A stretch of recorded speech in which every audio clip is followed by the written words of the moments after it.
Assalamualaikum warahmatullahi wabarakatuh. Waalaikumsalam warahmatullahi wabarakatuh. Sebelumnya mungkin saya mohon maaf ya karena hari ini mungkin mengganggu waktu Ibu beberapa menit terkait dengan beberapa tugas yang harus saya jalankan dalam pendidikan teknologi ini. Terlebihnya mohon maaf ya mengganggu waktunya. Nggak apa-apa, silakan. Baik Bu, kalau gitu mungkin saya mulai. Ada beberapa pertanyaan yang ingin saya wawancara ke Ibu terkait dengan beberapa hal dalam pengambilan keputusan. Nah, mungkin yang pertama, selama ini bagaimana Ibu dapat mengidentifikasi kasus-kasus yang merupakan derima etika atau rujukan moral? Baik ya Pak, selama Ibu menjadi kepala sekolah, Ibu dalam pengidentifikasian itu adalah kita menganalisis ya, apakah kasus itu termasuk ke dalam derima etika atau ke dalam rujukan moral. Kalau kita melihat kasus itu juga dari rujukan moral, kita gampang karena kasus ini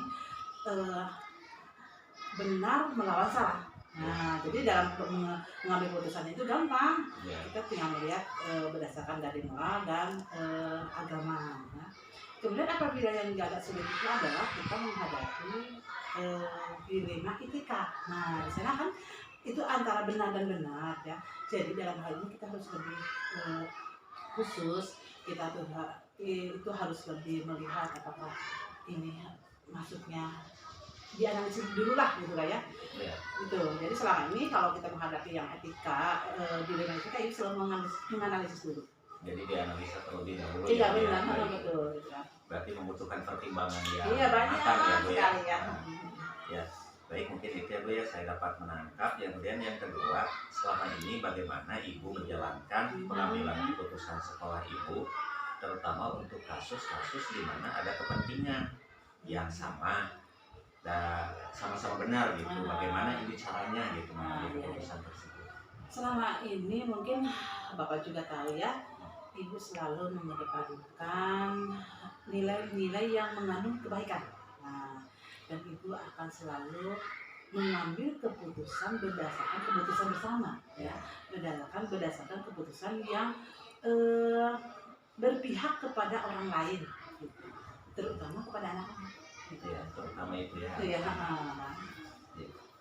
Baik, mungkin ya selama ini kita memang selalu mengambil keputusan, selalu mengutamakan kepentingan bersama ya. Baik, mungkin yang selanjutnya langkah-langkah atau unsur apa saja yang biasa Ibu lakukan selama ini? Selama ini setiap Ibu menghadapi kasus, Ibu akan selalu mengambil beberapa hal. Yang langkah pertama mungkin Ibu melihat data-datanya. Data kasus itu apa nih namanya?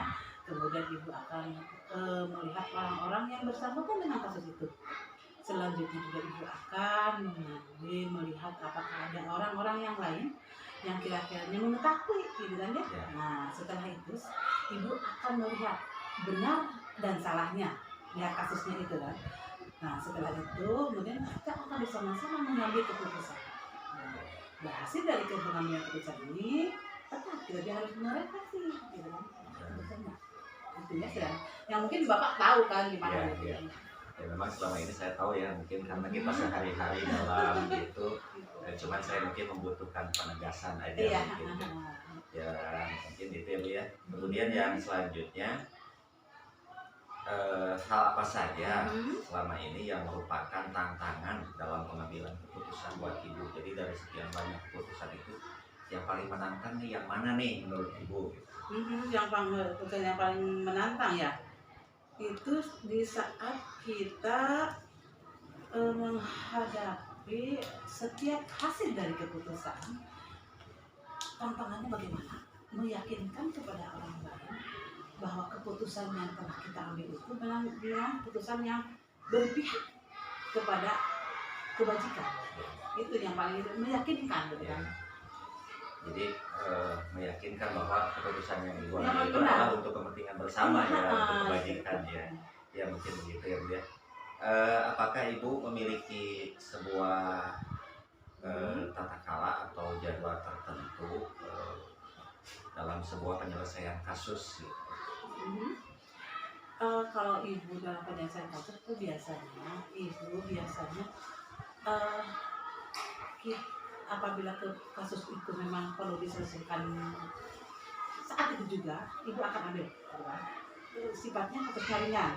Ya. Tapi apabila kasusnya berat, ibu akan mengambil keputusan akan beberapa hari atau beberapa jangka waktu gitu ya. Seperti pernah kan kita menghadapi kasus yang orang lumayan ya itu kan kita tidak bisa hanya satu hari itu kita bisa ambil keputusan. Kita harus kita harus bertemu dengan beberapa orang ya, dengan komite, dengan orang tua, kan, kemudian dengan bahkan kita kan ngambil bapak babinsa juga kan, kita sampai kelurahan juga gitu kan. Nah alhamdulillah itu dapat hasil dari itu, kita ngambil keputusannya dan bisa menyelesaikan kasus itu dengan baik. Tepat ya kita. Ya gitu kan, alhamdulillah. Lumayan itu pengalaman juga buat saya.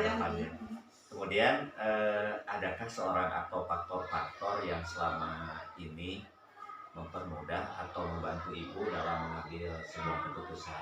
Ada sekali, harus gitu kan, bahkan mungkin bapak juga selalu dilibatkan dalam hal ini ya. Karena kan banyak yang mesti kita selesaikan bersama, terutama dengan guru kan, dengan orang tua, dengan bapak komite, itu selalu meminta bantuan ya.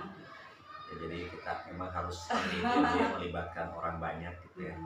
Dari semua hal yang telah disampaikan oleh ibu tadi ya, mungkin pembelajaran apa saja yang dapat ibu ambil dalam mengambil keputusan tersebut gitu?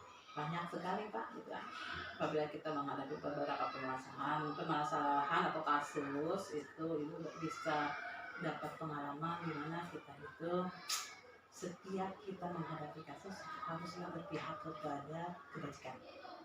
Setiap kita menghadapi kasus kita harus mengambil keputusannya untuk keberpihakan kepada anak didik kita. Gitu kan. Kemudian setiap kita menghadapi kasus kita harus bisa menyelesaikannya itu berdasarkan kerjasama bersama. Tidak harus kita bekerja dari diri sendiri, tapi harus hasil dari diskusi kita bersama. Itu yang terasa yang lebih. Ya, mungkin itu saja ya Bu ya. Terima kasih Ibu telah meluangkan waktunya. Mudah-mudahan ini dapat menjadi pelajaran buat saya di hari depannya dan juga memberikan manfaat buat kita semua dalam mengambil mudah-mudahan ya. Alhamdulillah pendidikan ini mungkin memberikan sedikit pencerahan gitu buat saya, sehingga nanti ke depannya saya bisa lebih baik lagi dalam pendidikan. Semoga semangat selalu ya Pak. Terima kasih, mungkin itu aja. Saya ucapkan terima kasih. Assalamualaikum warahmatullahi wabarakatuh. Waalaikumsalam warahmatullahi wabarakatuh.